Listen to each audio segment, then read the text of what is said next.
ടോവിയെ സംബന്ധിച്ച് ടോവി കഥയാണ് നോക്കുക. ഇഷ്ക് ചെയ്യാനിരുന്നത് ടോവിനോ ആയിരുന്നു എന്ന് പിന്നീട് വായിച്ചിട്ടുണ്ട്. അപ്പോൾ ശരിക്കും right place the right time Narivetta സംഭവിച്ചതാണ്. ഈ തിയറി എന്ന് വെച്ചാൽ നമ്മൾ ഉണ്ടാക്കുന്ന സിനിമയുടെ ഉം. അപ്പോൾ ചില സാധനങ്ങൾ ബ്രേക്ക് ചെയ്യുമ്പോൾ അവരിങ്ങനെ വന്ന് പറയാം, ചേട്ടാ അത് മറ്റേ 180 മറ്റേ 360 റൂൾ ഡയറക്ടറിന് ഇങ്ങനെ കഥയൊക്കെ പറഞ്ഞ അങ്ങനത്തെ ഒരു ഇതിലേക്ക് വന്നത്. ഇല്ല, എനിക്ക് ആ ധൈര്യത്തിലേക്ക് ഞാൻ എത്തിയിട്ടില്ല. നമ്മൾ വെറുതെ ഒരു സ്ഥലത്ത് പോയിട്ട് ഞാനൊരു ജേർണലിസ്റ്റാണ് എന്ന് പറഞ്ഞാൽ മതി, അവർക്കിത് 100 വർഷം ഉണ്ടാവും പറയാൻ, ഇത് പുറം ലോകം അറിയണം എന്നുള്ള. ഇഷ്ക് കഴിഞ്ഞിട്ട് ഇപ്പോൾ 6 വർഷമായി. 2019 മെയ് 17 ഇഷ്ക് ഇറങ്ങുന്നത്. നിങ്ങൾ രണ്ടുപേരും പരിചയപ്പെടുന്നതിൽ എന്തെങ്കിലും സ്റ്റോറി ഉണ്ടോ? ടോവിയും ഞാനും സിനിമ മാത്രമല്ലാതെ മറ്റു വിഷയങ്ങളെ കുറിച്ചൊക്കെ സംസാരിക്കുന്ന സുഹൃത്തുക്കളാണ് നമ്മൾ. ആ ആക്ടറിന്റെ ജേർണി കണ്ടിട്ടുള്ള ആളാ. ശരിക്കും നരിവേട്ടയിലേക്ക് എത്തുമ്പോൾ എത്രമാത്രം പോളിഷ്ഡ് ആയിട്ടുണ്ട് ടോവിനോ. ചേരൻ സാറിനെ പോലെ ഒരാൾ നിങ്ങൾ ചെയ്തു വെച്ചിരിക്കുന്നത് നല്ലത്, നിങ്ങൾ നന്നായി വന്നു എന്ന് പറയുന്നത് എന്നെ സംബന്ധിച്ചൊരു വലിയ കാര്യമാണ്. നരിവേട്ട എന്ന് പറയുന്നത് ഇതിനകത്ത് ടോവിനോ തോമസ് അവതരിപ്പിച്ച വർഗീസ് പീറ്റർ എന്ന് പറയുന്ന കഥാപാത്രത്തിന്റെ ഒരു യാത്രയാണ്. Hi hello viewers, welcome to our show untold with Ajin. ഇന്ന് നമ്മുടെ കൂടെ കുറച്ച് അൺടോൾഡ് സ്റ്റോറീസ് പറയാനുള്ളത്. നരിവേട്ട എന്ന ചിത്രം ഉടൻ തന്നെ തിയേറ്ററിലേക്ക് എത്തുകയാണ്. അപ്പോൾ അതിന്റെ കുറച്ച് വിശേഷങ്ങൾ പങ്കുവയ്ക്കാൻ we have Anuraj and Nabin. So രണ്ടുപേർക്കും വെൽക്കം. Thank you. ഈ ഇഷ്ക് കഴിഞ്ഞിട്ട് ഏകദേശം 6 years ആവുന്നുണ്ട്.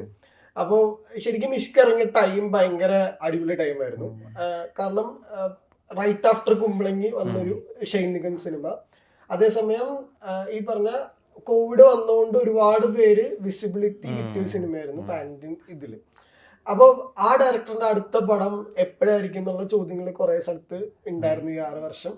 അപ്പോൾ എന്താണ് നരിവേട്ടയിലേക്കുള്ള ആ യാത്രയിൽ ശരിക്കും ഉണ്ടായത്? ശരിക്കും ഇഷ്ക് കഴിഞ്ഞിട്ട് ഇപ്പോൾ 6 വർഷമായി. 2019 മെയ് 17 ഇഷ്ക് ഇറങ്ങുന്നത്. ഇപ്പോൾ 2016 മെയ് 16 സോറി 2025 മെയ് 16 നമ്മൾ നരിവേട്ട പ്ലാൻ ചെയ്യുന്നത്. അപ്പോൾ അതൊരു കോൺഫിഡൻസ് ആണ്. ഒരു ദിവസത്തെ ഗ്യാപ്പിലാണ് 2 സിനിമകൾ റിലീസ് ചെയ്യുന്നത്. ഇതിന് ശേഷം ഞാൻ മറ്റൊരു സിനിമ അനൗൺസ് ചെയ്തിരുന്നു. അതിന് ശേഷമാണ് നരിവേട്ടയിലേക്ക് വരുന്നത്. അപ്പം നരിവേട്ടയിലേക്ക് എത്തുന്നത് അഭിനയമായിട്ടുള്ള സൗഹൃദത്തിൻ്റെ ഭാഗമായി നമ്മൾ ഉണ്ടാക്കിയ ചർച്ചയിൽ നിന്ന് നമ്മളെല്ലാ കാര്യങ്ങളും അങ്ങോട്ടും ഇങ്ങോട്ടും ഡിസ്കസ് ചെയ്യുന്നത്, സിനിമ ആയിക്കോട്ടെ മറ്റുള്ള കാര്യങ്ങളൊക്കെ ഡിസ്കസ് ചെയ്യുന്നതാണ്. അപ്പോൾ അതിൻ്റെ ഇടയ്ക്ക് അഭിൻ പറഞ്ഞൊരു കഥയുടെ ഒരു പരിസരം പറഞ്ഞപ്പോൾ അത് നന്നായി തോന്നുകയും അതിൽ പിന്നെ വർക്ക് ചെയ്യുകയും ചെയ്യാറുണ്ട്. ഇപ്പോൾ കോട്ടയത്ത് ഉള്ള ഒരു വർഗീസ് എന്നുള്ള ചെറുപ്പക്കാരൻ്റെ യാത്രയാണ് നമ്മൾ ആദ്യം തുടങ്ങിയത്. അപ്പോൾ അതുമായിട്ട് ബന്ധപ്പെട്ട് പിന്നെ ഈ സിനിമയിൽ മറ്റു ചില സാഹചര്യങ്ങളുണ്ടാകുന്നു, കഥാപരിസരം ഉണ്ടാകുന്നു. അങ്ങനെയാണ് നരിവേട്ടയിലേക്ക് എത്തി നിൽക്കുന്നത്. നിങ്ങൾ രണ്ടുപേരും പരിചയപ്പെടുന്നതിൽ എന്തെങ്കിലും സ്റ്റോറി ഉണ്ടോ? സ്റ്റോറി, ഞങ്ങൾ സത്യത്തിൽ ഒരു നാട്ടുകാരാണ്. ഇരിട്ടി, ഞങ്ങൾ കണ്ണൂർ ജില്ലയിൽ ഇരിട്ടി എന്ന് പറയും. ഇരിട്ടിയിൽ ഒരു 10-15 കിലോമീറ്റർ അകലത്തിലാണ്. എൻ്റെ നാട് കീഴ്പള്ളി, എൻ്റെ രാജ്യം ഇരിട്ടിക്ക് അടുത്ത് വികാസ് നഗർ എന്ന് പറഞ്ഞ സ്ഥലത്താണ്. പക്ഷെ ഞങ്ങൾ പരിചയപ്പെടുന്നത് കൊച്ചിയിൽ വെച്ചിട്ടാണ്. എന്നുവെച്ചാൽ സിനിമ വഴിയാണ്. അത് ഇഷ്ക് ചെയ്യുന്നതിന് മുമ്പ് ഇഷ്ക് ആദ്യത്തെ സിനിമ ചെയ്യാൻ തീരുമാനിച്ച് കഥകൾ അന്വേഷിക്കുന്ന സമയത്ത് എൻ്റെ എന്നെ വിളിച്ചിട്ടുണ്ടായിരുന്നു. അത് കുറേ വർഷം മുന്നേ. അന്ന് പക്ഷേ ഞാൻ അങ്ങനെ സീരിയസ് ആയിട്ട് സിനിമാ ശ്രമങ്ങളൊന്നും നടത്താത്ത സമയമാണ്. ഞാൻ ജേർണലിസ്റ്റ് ആയിരുന്നു. പിന്നെ കഥകളും പുസ്തകമൊക്കെ എഴുതുന്നു. അങ്ങനെ ആ ലൈനിൽ അങ്ങ് പോയായിരുന്നു. അപ്പം പിന്നീട് ഇഷ്ക് കഴിഞ്ഞിട്ട് അടുത്ത പടത്തിൻ്റെ കഥകൾ ആലോചിക്കുന്ന സമയത്തും വിളിച്ചിരുന്നു. അങ്ങനെ പിന്നെ എൻ്റെ ഒരു കഥ ആഴ്ചപ്പതിൽ വന്നൊരു കഥ വായിച്ചിട്ടാണ് എൻ്റെ അത് വിളിച്ചിട്ട് അത് നമുക്ക് പിടിക്കാം എന്ന് പറഞ്ഞ് വിളിക്കുന്നത്. അങ്ങനെ അത് പ്രൊസീഡ് ചെയ്യുന്ന സമയത്താണ് ഈ ഒരു ഐഡിയ കിട്ടുന്നു. ഞങ്ങൾ പിന്നെ ഇതാണ് ആദ്യം സംഭവിച്ചത്. ഈ ശരിക്കും ഞാൻ പണ്ട് വായിച്ചിട്ടുണ്ട്, ഈ അസിസ്റ്റന്റ് ഡയറക്ടറായിട്ട് നിൽക്കുന്ന ടൈമിൽ ഈ ഷോർട്ട് ഡിവിഷൻ 180 ഡിഗ്രി ഈ സംഭവങ്ങളൊക്കെ നമുക്ക് പിന്നെ പഠിക്കാം.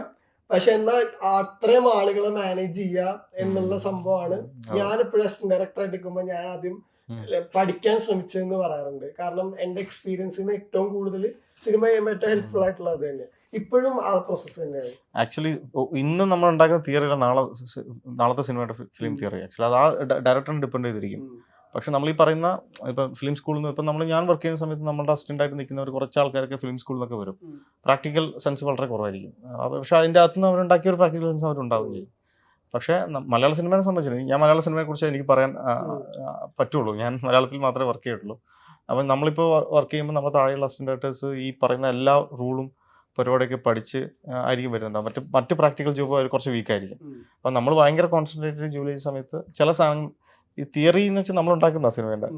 അപ്പോൾ ചില സാധനങ്ങൾ ബ്രേക്ക് ചെയ്യുമ്പോൾ അവരിങ്ങനെ വന്ന് പറയാം, ചേട്ടാ അത് മറ്റേ 180 മറ്റേ 360 റൂൾ മറ്റേ അവരുടെ തന്നെയുള്ള കുറേ സാധനങ്ങൾ പറയും. അത് വേണ്ടെന്നല്ല കേട്ടോ പറയുന്നത്, അത് വേണം, സിനിമയിലുണ്ടാവും.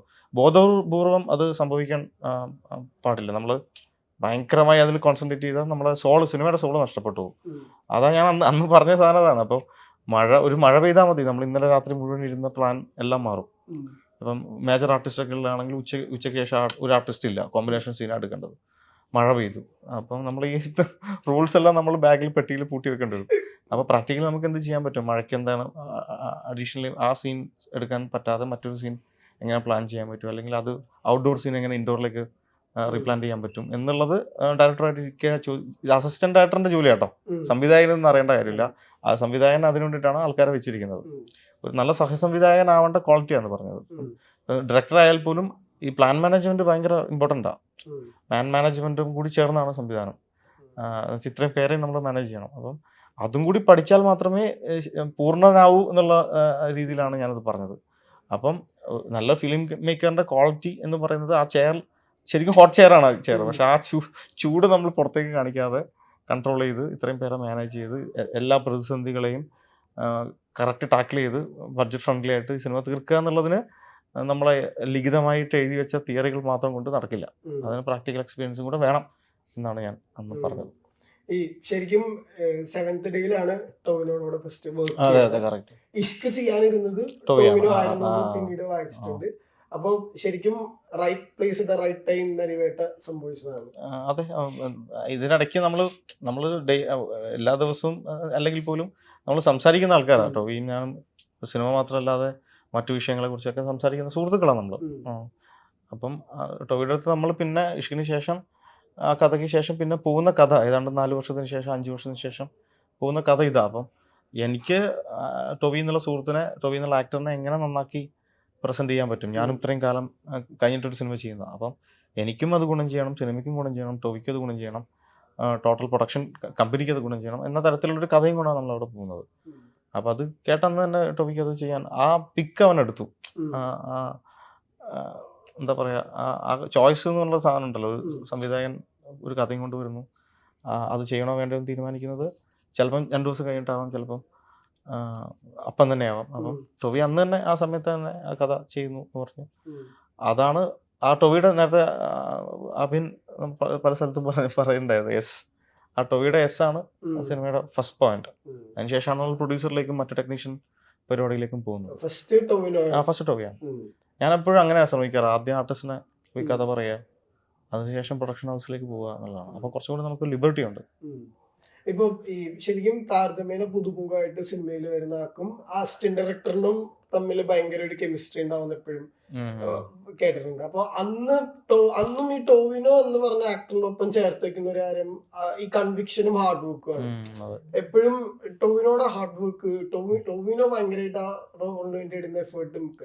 അപ്പൊ ആ ആക്ടറിന്റെ ജേർണി കണ്ടിട്ടുള്ള ആളാ. ശരിക്കും നരിവേട്ടയിലേക്ക് എത്തുമ്പോ എത്രമാത്രം പോളിഷ്ഡ് ആയിട്ടുണ്ട് ടോവിനോ? ശരിക്കും പറഞ്ഞാൽ ഞാൻ എക്സാജറേറ്റ് ചെയ്ത് പറയുന്നതല്ല. ഇപ്പം നമ്മൾ സിനിമ കണ്ട മറ്റ് ഔട്ട് ഓഫ് ദ ക്രൂ നമ്മൾ സിനിമ കാണുന്നത്, ടോവിയുടെ സാധാരണ ടോവി ചെയ്യുന്നതിനേക്കാളും നല്ല ലെവൽ ഓഫ് ക്യാരക്ടർ ഗ്രോയിങ് പരിപാടികളെല്ലാം അവൻ കറക്റ്റായിട്ട് പെർഫോം ചെയ്തിട്ടുണ്ട്.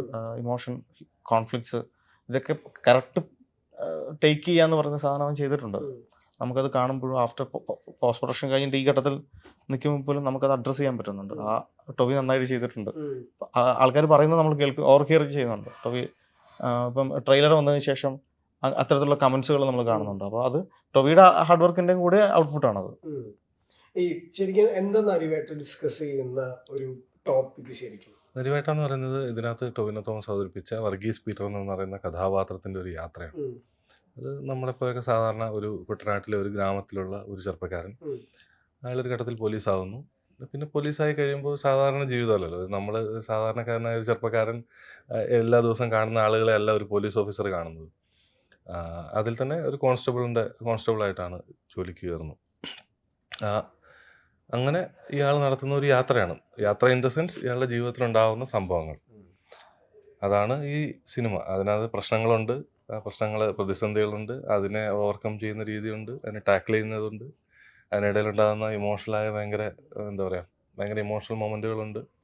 അങ്ങനെ ഒരു കഥാപാത്രത്തിൻ്റെ യാത്രയാണ്. അതിൽ പല പൊളിറ്റിക്കലായ സംഭവങ്ങളുണ്ട്, പോലീസിങ് രീതികളുണ്ട്, സാധാരണ മനുഷ്യരുടെ പ്രശ്നങ്ങളുണ്ട്. ഇതൊക്കെ പറഞ്ഞു പോകുന്ന ഒരു സിമ്പിളായി പറഞ്ഞു പോകുന്ന, കണ്ടിരിക്കാവുന്ന, കുറച്ച് മിസ്റ്ററിയും കുറച്ച് ത്രില്ലിങ് എലമെൻറ്റുകളൊക്കെ ഉള്ളൊരു സിനിമയായിട്ടാണ് അതെ.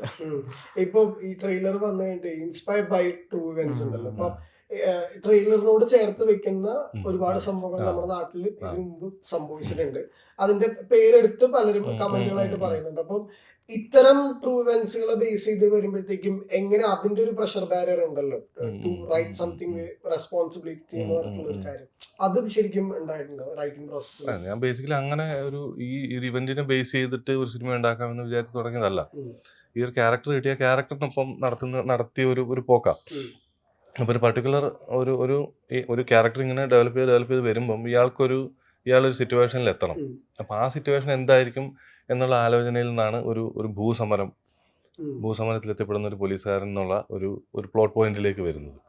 അപ്പോൾ സ്വാഭാവികമായിട്ടും നമ്മൾ അങ്ങനെ ഒരു സംഗതി സിനിമയിലാക്കുമ്പം ആളുകൾക്ക് കണക്ട് ചെയ്യണം.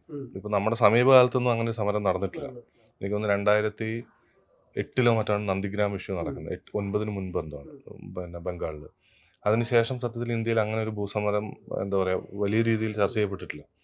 അപ്പം അപ്പം നമ്മൾ അങ്ങനെ ഒരു സംഗതി അവിടെ ഒരു പോപ്പുലർ കൾച്ചറിൽ നിൽക്കുന്ന ഒരു സിനിമയിൽ നമ്മൾ പ്ലേസ് ചെയ്യുമ്പം ആളുകൾക്ക് റിലേറ്റ് ചെയ്യാൻ പറ്റണം. ഇത് ഇന്നതായിരിക്കുമോ, അതായിരിക്കുമോ, ഇതായിരിക്കുമോ, കണക്ട് ചെയ്യാൻ പറ്റണം. അതിന് നമ്മൾ സിംബോളിക്കായിട്ട് കുറച്ച് കഥാപാത്രങ്ങളെയും ചില പ്രിമൈസുകളെയും ഒക്കെ സെറ്റ് ചെയ്തിട്ടുണ്ട്. അതാണ് ഇപ്പം നടക്കുന്ന പല ചർച്ചകളും ഈ പറയുന്ന സ്പെക്കുലേഷൻസ് ഒക്കെ. അപ്പോൾ അത് കുറച്ചും കൂടി ആളുകൾക്ക് കണക്ട് ചെയ്യാൻ വേണ്ടിയിട്ടാണ്. നമ്മൾ എന്താ പറയുക ഭയങ്കര സാങ്കല്പികമായ ഒരു ഭൂമികയിൽ ഇത് സെറ്റ് ചെയ്യാൻ നടക്കില്ല. ആളുകൾ കണക്ട് ആവാതെ പോകും. പക്ഷെ ആൾക്ക് കുറച്ചുകൂടെ കണക്ട് ചെയ്യുന്ന രീതിയിൽ അതിനെ ഒരു പോപ്പുലറായ ഇവന്റുകളിൽ നിന്ന് നമ്മൾ ചില സാധനങ്ങൾ ഇതിൽ പിക്ക് ചെയ്ത് വെച്ചിട്ടുണ്ട്. ഇപ്പൊ ഈ ഇഷ്ക് ഇറങ്ങിയ സമയത്ത് ശരിക്കും ഇറങ്ങി കഴിഞ്ഞിട്ടാണ് ആ സിറ്റുവേഷനിൽ കൂടെ കടന്നു പോയിട്ടുള്ള കുറെ പേര് പറഞ്ഞു ഞങ്ങൾക്ക് ഇങ്ങനത്തെ ഒരു സിറ്റുവേഷൻസ് ഉണ്ടായിട്ടുണ്ട്. അപ്പൊ ഇഷ്ക് മറ്റു ഭാഷകളിലേക്കൊക്കെ റീമേക്കും ചെയ്തിട്ടുണ്ട്. റീമേക്കുകൾ കാണാൻ ഭാഗ്യം ഉണ്ടായിട്ടുണ്ട്. റീമേക്കിംഗ് ഭാഗ്യമൊന്നും വേണ്ട, നമ്മളെ OTT പ്ലാറ്റ്ഫോമിലുണ്ട്, ചെക്ക് ചെയ്താൽ മതി. ഞാൻ എന്നെ സമീപിച്ചിരുന്നു ഇത് റീമേക്ക് ചെയ്യാൻ വേണ്ടിയിട്ടേ. അപ്പോൾ എന്നെ എക്സൈറ്റ് ചെയ്യിപ്പിക്കുന്ന ഘടകം എന്ന് വെച്ചാൽ നമ്മുടെ നാട്ടിലെ കൾച്ചറിൽ നിൽക്കുന്ന ഒരു സിനിമയാണ്. മോറൽ പോലീസിങ് എങ്ങനെയാണ് കേരളത്തിൽ നടക്കുന്നതിൻ്റെ വിക്റ്റിമാണ് ഞാൻ. അപ്പം തമിഴ്നാട്ടിൽ അതെങ്ങനെയാണ്, എത്ര ബ്രൂട്ടലാണെന്ന് അറിയില്ല. തമിഴ്നാട്ടിൽ അത് അത്രമാത്രം ഇൻറ്റൻസിറ്റിയിൽ നടക്കുന്നുണ്ടോയെന്ന് അറിയില്ല. ബോംബെയിൽ അത് കുറച്ചും കൂടി അല്ല, നോർത്തിലേക്ക് പോകുമ്പോൾ അത് കുറച്ചും കൂടി തീവ്രമാണോ എന്നറിയില്ല. തലക്കടിച്ച് കൊല്ലുകയാണോ ചെയ്യുക എന്ന തരത്തിൽ നോർത്തിൻ്റെ ആ പശ്ചാത്തലം എന്താണെന്ന് അറിയില്ല. നമ്മൾ ഈ ബ്രൂട്ടൽ വിഷ്വൽസ് നോർത്തിൽ നിന്നൊക്കെ കാണുന്നുണ്ട്. നമ്മൾ കേരളത്തിൽ അത്രമാത്രം ഇല്ല, തീവ്രത ഇല്ല എന്നല്ല പറയുന്നത്, ഫിസിക്കൽ തീവ്രത, സൈക്കോളജി ഫിസിക്കൽ തീവ്രത. അപ്പം ഇതേ പരിപാടി കൊണ്ട് അവിടെ നമുക്ക് നടാൻ പറ്റില്ല, കാരണം നമുക്ക് അവിടുത്തെ ഗ്രൗണ്ട് അറിയില്ല. അപ്പോൾ അതുകൊണ്ടാണ് ഞാൻ ചെയ്യുന്നില്ല എന്നുള്ളത് പറഞ്ഞത്. അത് തന്നെയാണ് ആ സിനിമകൾക്കെല്ലാം സംഭവിച്ചത്. ഏതാണ്ട് 3-4 ഭാഷയിൽ അത് റീമേക്ക് വന്നു. അതൊന്നും ടച്ച് ചെയ്യപ്പെടാതെ പോയത് അതിൻ്റെ ഗ്രൗണ്ട് ശരിയാവാത്തതുകൊണ്ടാണ്. ഗ്രൗണ്ട് ചില സ്ഥലത്ത് കുറച്ചും കൂടി തീവ്രമാക്കേണ്ടി വരും, ചില സ്ഥലത്ത് ഇപ്പോൾ തമിഴ്നാട്ടിൽ ചിലപ്പോൾ മൈൽഡ് ആക്കേണ്ടി വരും, കർണാടകയിൽ കുറച്ചും കൂടി ഇൻബിറ്റ്വീൻ പിടിക്കേണ്ടി വരും. അപ്പോൾ അത് നമ്മൾ അത്രയും ടൈം അതിൽ സ്പെൻഡ് ചെയ്യണം. എന്നെ സംബന്ധിച്ചിട്ട് ഞാൻ ഒരു സാധനം ഉണ്ടാക്കി കഴിഞ്ഞു, അതിൽ വീണ്ടും നമ്മളിനി റീവർക്ക് ചെയ്യുക എന്നത് തീർത്തും സാമ്പത്തിക അടിസ്ഥാനത്തിൽ മാത്രമാണ്. അപ്പം ആ സമയത്ത് എനിക്കത് ഭയങ്കര സമ്പത്തുള്ളത് കൊണ്ടല്ല, പക്ഷെ എനിക്ക് എനിക്കത് ആ സമയത്ത് തോന്നിയില്ല. ഈ 6 വർഷം ശരിക്കും പറഞ്ഞാൽ കോവിഡ് വന്നു, 2 വേവ് കോവിഡ് വന്നു. അത് കഴിഞ്ഞ് ഈ പറഞ്ഞ സിനിമ സ്കീപ്പുകൾ ഭയങ്കര, അപ്പോഴും ഈ ചോദ്യങ്ങൾ ശരിക്കും എങ്ങനെയായിരുന്നു ടാക്കിൾ ചെയ്തിരുന്നത്? ഇല്ല, ഞാൻ സിനിമ അനൗൺസ് ചെയ്ത സിനിമ എപ്പം നടക്കും എന്നുള്ളതാണ് ചോദിച്ചുകൊണ്ടിരിക്കുന്നത്. ഇപ്പം കുഞ്ഞിൻ്റെ കൂടെ ഫോട്ടോ ഇട്ട് അല്പം അതിൽ ആൾക്കാർ ചോദിക്കുക, സ്നേഹം കൊണ്ടാണ് അടുത്ത സിനിമ എങ്ങനെയാണ് എന്നുള്ളത്. അത് ഓരോ സിനിമയ്ക്കും ഓരോ ഫീച്ചറുണ്ട്. അപ്പോൾ അത് വിശ്വസിച്ചിട്ട് അത് നിൽക്കുന്ന, അതിന് പാരലൽ ഞാൻ വെറുതെ ഇരിക്കായിരുന്നില്ല. ഞാൻ മറ്റ് കഥകൾ പബിൻ്റെ കൂടെ തന്നെ ആയാലും നമ്മൾ തിരക്കഥ പോകുന്നു, ആർട്ടിസ്റ്റിനെ കാണുന്നു, പ്രൊഡക്ഷൻ ഹൗസിനായിട്ട് സമീപിക്കുന്നു, നമ്മൾ അടുത്ത അവനാഴി നിറച്ചുകൊണ്ടിരിക്കുകയായിരുന്നു. അപ്പം ഞാൻ ഇപ്പം തീരുമാനിക്കുന്ന ഈ സിനിമ ഇറങ്ങട്ടെ, നമ്മുടെ കൺവിക്ഷനൊക്കെ ശരിയാണോ, നമ്മൾ പോകുന്ന റൂട്ട് ശരിയാണോ എന്നൊക്കെ തീരുമാനിക്കുന്നത് ഓരോ സിനിമകളുടെയും ഫ്യൂച്ചറിനെ അടിസ്ഥാനപ്പെടുത്തി, സാമ്പത്തികമായും അതിൻ്റെ കൾച്ചറൽ വേയിലും അത് എങ്ങനെയാണ് ആൾക്കാരിലേക്ക് എത്തുന്നത് എന്നത് നോട്ടീസ് ചെയ്യപ്പെട്ടിട്ടുണ്ടാവും. അതും കൂടി ചേർത്തിട്ട് ആലോചിക്കാം എന്നുള്ളതാണ്. ഈ ശരിക്കും പറഞ്ഞാൽ ഇതിലെ കാസ്റ്റിംഗും ഭയങ്കര ഫ്രഷ് ആയിരുന്നു. ഇപ്പൊ സുരാജ് ചേട്ടനുണ്ട്, ചേരൻ സാറുണ്ട്. അപ്പൊ ചേരൻ സാറ് ശരിക്കും ഈ പറയുകയാണെങ്കിൽ ഓട്ടോഗ്രാഫ് എന്ന് പറയുന്ന സിനിമ ശരിക്കും ഇന്ത്യൻ സിനിമയിൽ വന്നിട്ടുള്ള ഏറ്റവും one of the best coming of age സിനിമകളിൽ ഒന്നാണ്. അത് കണ്ട് ഇൻസ്പയർ ചെയ്യാത്ത വളരെ ആ സമയത്ത് തമിഴ് ട്രെൻഡേ അതായിരുന്നു, വേറെ തരത്തിൽ ട്രെൻഡായിരുന്നു. അപ്പം ഫോട്ടോഗ്രാഫ് വരുന്നതോടുകൂടിയാണ് തമിഴ് സിനിമയ്ക്ക് ശരിക്കും മറ്റൊരു വേവിന്റെ തുടക്കം വരുന്നത്. ചേരൻ സാറിന് ഞാൻ ഡയറക്റ്റ് വിളിക്കുക ചെയ്തിട്ടുണ്ടായിരുന്നു. ആദ്യം വിളിച്ചു, പിന്നെ ഞാൻ അഭിനും കൂടി പോയി ചെന്നൈയിൽ പുള്ളിയുടെ ഓഫീസിലിരുന്നു, കഥ സ്ക്രിപ്റ്റും നറേറ്റ് ചെയ്തു. പുള്ളി ആദ്യം പെട്ടെന്നൊരു പ്രതികരണം ഉണ്ടായില്ല, ഇതാ ചെയ്യാൻ പോകുന്ന അങ്ങനെയൊന്നുമില്ല. പുള്ളി കുറച്ച് സമയം ചോദിച്ചു. ഫസ്റ്റ് മലയാളം ഡബ്യൂ ആണ്. അപ്പം പുള്ളി 4 ദിവസം കഴിഞ്ഞിട്ടല്ലേ, 2 ദിവസം കഴിഞ്ഞിട്ട് പുള്ളി വിളിച്ചു. പുള്ളിയുടെ കുറച്ച് കൺഫ്യൂഷൻസ് ഉണ്ടായിരുന്നു. പുള്ളി ലീഡ് റോൾ ചെയ്യുന്ന ആളാണല്ലോ, ഇവിടെയും ഈ ക്യാരക്ടർ ലീഡാണെങ്കിലും അതിൻ്റെ കുറച്ച് കോൺഫ്ലിക്റ്റുകളും കുറച്ച് ഷെയ്ഡ്സ് ഒക്കെ ഉണ്ട് ക്യാരക്ടറിന്. വളരെ പോസിറ്റീവായിട്ടുള്ള സൈഡും ഉണ്ട്.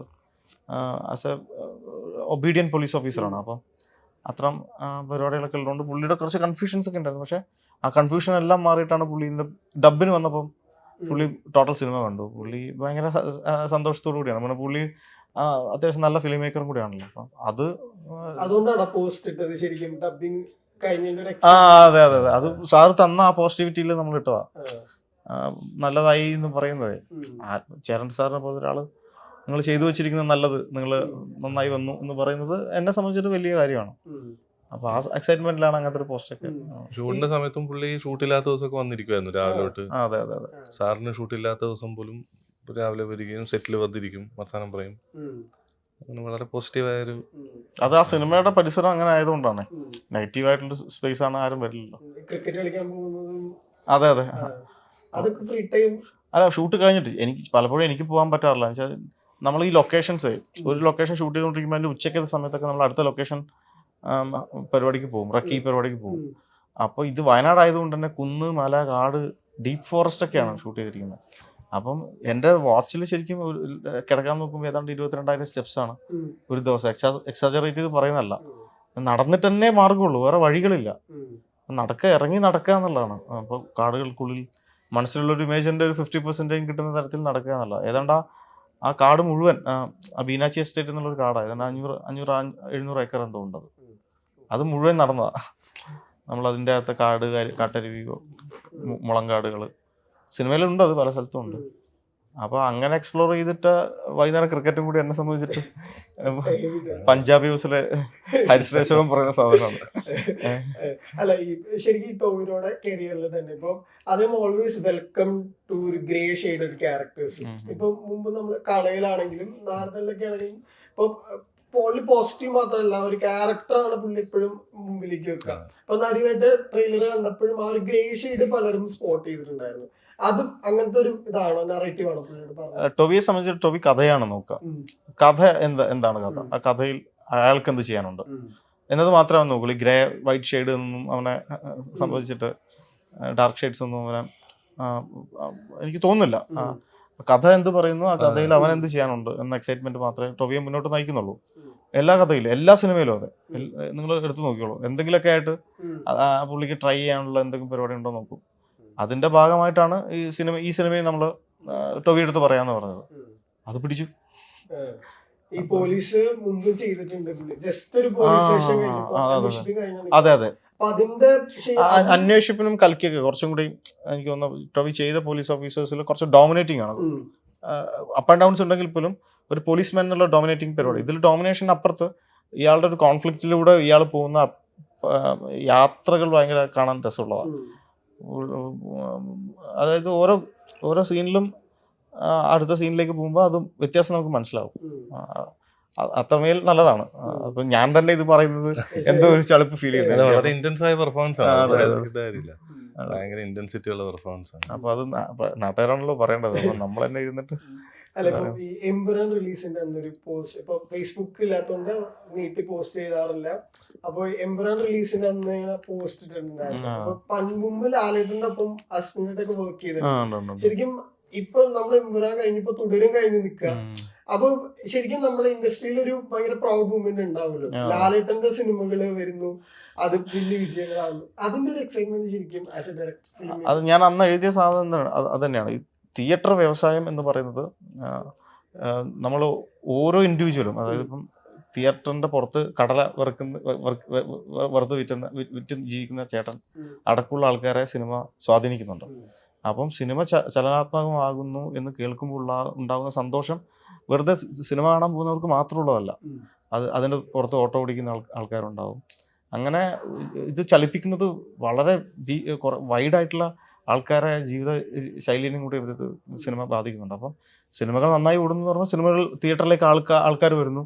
അതിൻ്റെ ഭാഗമായി ഉണ്ടാകുന്ന ഡെവലപ്മെൻറ്റ്സ് അല്ലെങ്കിൽ ആൾക്കാർക്കുണ്ടാകുന്ന മാറ്റങ്ങൾ അത് ഭയങ്കര പോസിറ്റീവാണ്. ഇത് ഈ വ്യവസായം നിലനിൽക്കണം, ഇത് മുന്നോട്ട് പോകണം. പിന്നെ അതൊരു ആഗ്രഹത്തിൻ്റെ ഭാഗമായിട്ട് എഴുതിയൊരു പോസ്റ്റാണ്. അത് സത്യസന്ധമായിട്ട് എഴുതി തന്നെയാണ്. അപ്പം അത്തരം സിനിമകൾ ഓടട്ടെ, എല്ലാ സിനിമയും ഓടട്ടെ എന്നുള്ളതാണ്. അപ്പം നമ്മുടെ മാത്രം സിനിമ ഓടട്ടെ എന്ന് പറയുന്നതിൽ കാര്യമില്ല. അത്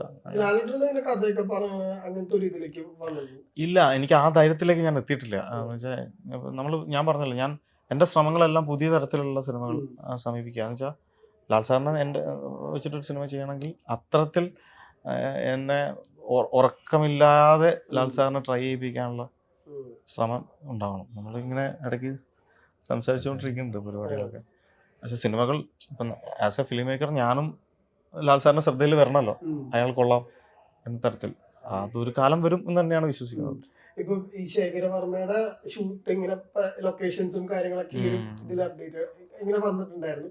അപ്പൊ ശരിക്കും ഈ OTT കൾച്ചർ അല്ലെങ്കിൽ OTT സിസ്റ്റം ഒക്കെ മുമ്പ് വന്നതിന് മുമ്പ് സൂപ്പർ സ്റ്റാർ ആയിട്ടുള്ള യങ് ആക്ടേഴ്സിൽ ഒരാളാണ് നിവിൻ പോളി.